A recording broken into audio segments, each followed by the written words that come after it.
mu gihe atacokogwa kugira ngo bacungere cyane ibijanye n'itangwa ry'amasoko ya leta ibintu ngo vyoyangara kandi ngo vyoba nabi cyane. Ibi rero bikaba ibishikirizwa na Faustin Ndikumana umuyobozi wa Parseme ku rwego rw'igihugu mu gihe kw'isi yose uyu munsi baramutse bahimbaza umunsi wahariwe kurwanya ibiturire. Reka rero twumvirize Faustin Ndikumana mu kiganiro yahaye abamenyesha makuru. Umushyirano Parseme twifadikanije n'amakungu n'igihugu cacu kuri uwo munsi mukuru twe tubona ko uhambaye turavye aho karanda bagejeje ibihugu bitandukanye na cane cane iki ciwacu. Uno munsi rero twafatiye ku bintu bibiri by'igiturire turatwari byinshi kuje n'amasoko ya leta marché public n'ibijanye n'uburusho buhabwa abana bariya exoneration tubona ko bigisibije kandi biteye ingwara muri iki gihugu. Ugambira uha amasoko ya leta ni ikintu gihambaye kuko ajya amafaranga leta ikoresha mubona amamiliyaridi n'amamiliyaridi usanga hafi 70 kuva kuri 75 kw'ijana ari amahera mu kugira akoreshwe aca mu masoko ya leta. Urumva execution budget kuvuga gukoresha amahera ya leta aha ni ibico mu masoko. Iyo ayo masoko atunganijwe nabi cyakozwe nabi haba nabi mufasha zabonetse igihugu cyahombira ibintu bidasanzwe. Tugiye turavuga mwari tugiye no mu dusubira gatoyi mwari muri kagahumpaga na karanka barabayakozwe nabi za Makibuko za Ndora hari izo baraje za izo ngomero za Kajeke zo ku muceri zitaheze hari izo baraje zo ku mpanda mu zimisi mwumva hari nkabijya amasoko yo yazahotra yo gushiraho ivya control technique hariho amasoko usanga amasoko mu societe ya leta yo mareride ushaka za unate cyane n'ahandi usanga ari kara utumya ayo masosiyete agira ingorane hajye ngo yagize ingorane mu by'ubutunzi amaproje ugasanga aratiba kuja mu ngiro bigatera gahombo kanini cyane kadasanzwe. Hanyuma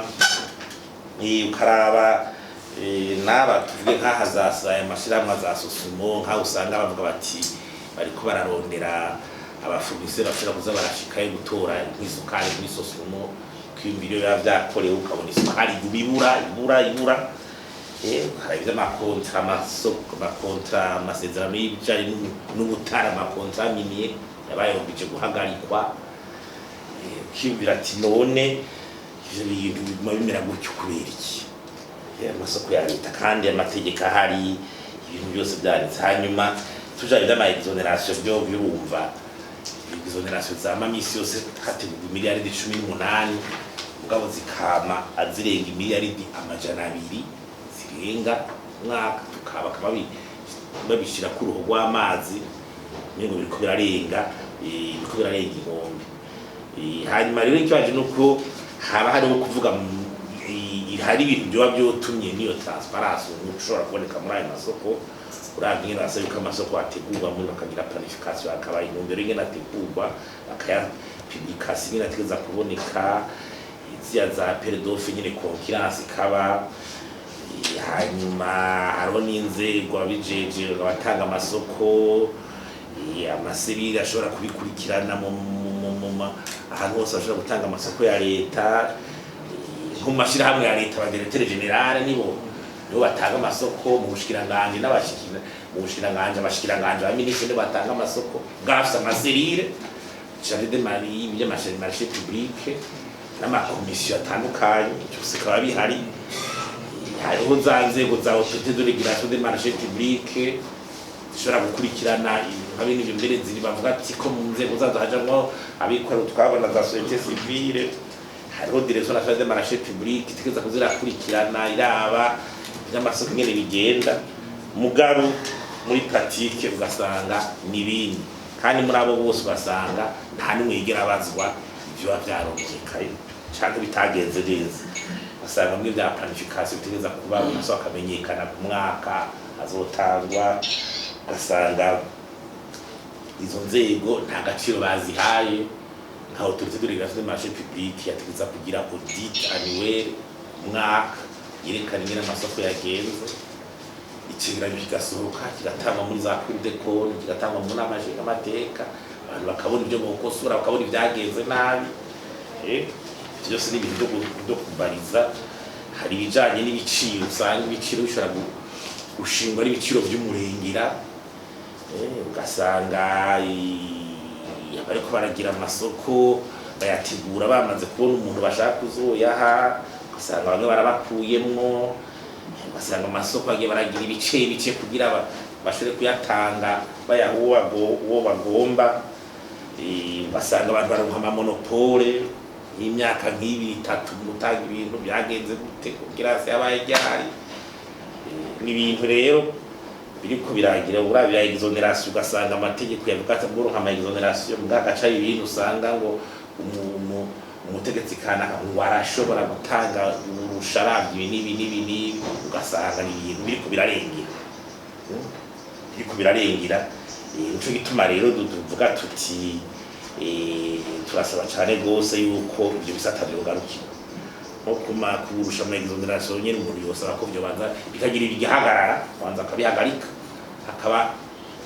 ankete kuraba neza ibihitiye ingene byagenda, ni bande baza baronka umurusho, ni bande mashiramwe na yabande abayarimo, ni bande no ku masoko ya leta nuko nyene amasoko y'ibiciro ngene bitangwa baza bararonka mu rupaba ayatangose ni bande kugira bikosorwa hakirikana, kuko biraza cyo bita concurrence de royale muri secteur privé ubikorera utwabo,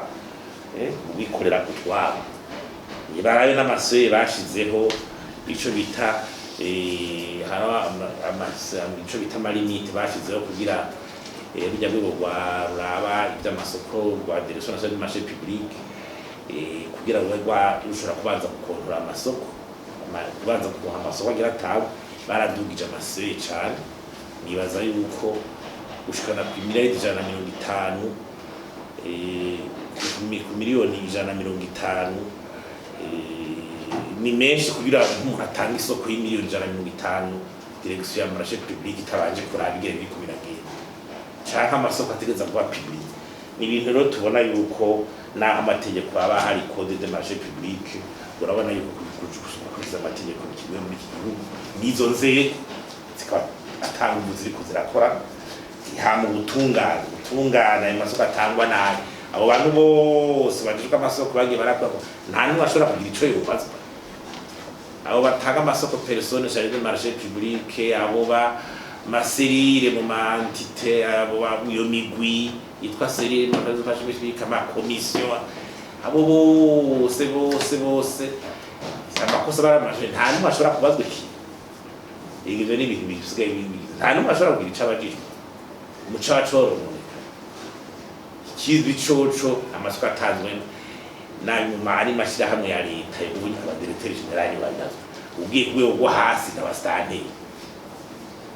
ugiye kubashika mu bushikiranganje n'abashikiranganje bamwimisi babibaza bakacagira ayo masirire. None ivyo ni ibintu dusaba ko leta nasaca mukuru w'igihugu byo bisata naho bufata bakabatuma bakaraba nk'ibiciro bikoreshwa mu masoko ya leta kugira amahera asohoke, ibiciro bavyakoreshejwe hoje bagafata ibyaso kugira bakonto urako hatari wataki ubufata usanga amahera arikagenda asohoka.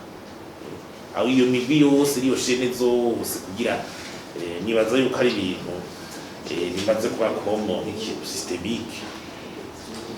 kugihugu yahaguruka kugira babikase bado babihagarike. Ntibishobora kubuza ibintu bandanya gutya abantu turorera ari igihugu kiratujana. Nawe tugira statistique yuruti uravye masagera avuga wumva hana hano n'ibindi baca bagira basanga bariko barakura mwabana bari yabitwaje kugira isoko usanga bariteguriye nk'umuntu basanga ni ibintu byababagije bizeza bigasubiza inyuma igihugu. Nibaza yuko igisata c'amasoko ya leta nico gishaka kwereka neza isura y'ingene Rwanda gitura yuko biragenda, kuko handi ho igihugu simbona aho hagara baramubati muri regide zo kuvuga ngo haraguzwe ibintu bitakenewe ngo birunza mwamuvyumva kuva muri za onatere ngo hari amasoko yazanye kiri gikora icuma caguzwa hana mugani kiriko kirakora mahera yagiye bari reception bukeye yatanguye kubomoka bagize kushimwe nibaza yuko ni ibintu amashuri yubatse ugasanga wabayubatse arayarabomoka haciye iminsi mikeyi urumva deja nuwogira bira ingene amashuri yubatswe amwe turubaka n'ingene byaza biratangwa niko urabona ko ari ikibazo twadurusha amasoko nibaza yuko oyakira dushikanayo tudahinduye ingendo kiradushikanayo nta iyo kajeki nta kete mwumvise nimbara barinye bandikiye umushikiranganje ati nyabo na nyabo none uwo muceri ni wakena urikiro cageze kuri 2500 3000 hafi umuceri usanzwe kenda mubaza ku masoko none tuzatubikiwe niki none ico gihe bajya bose navuze nta bari bahari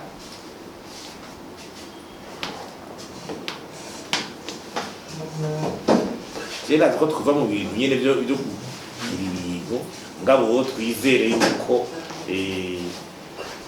kubera diarama kumaze ko zirabanye impame yabaye twizere yuko hagiye gufatwa ingingo zikomeye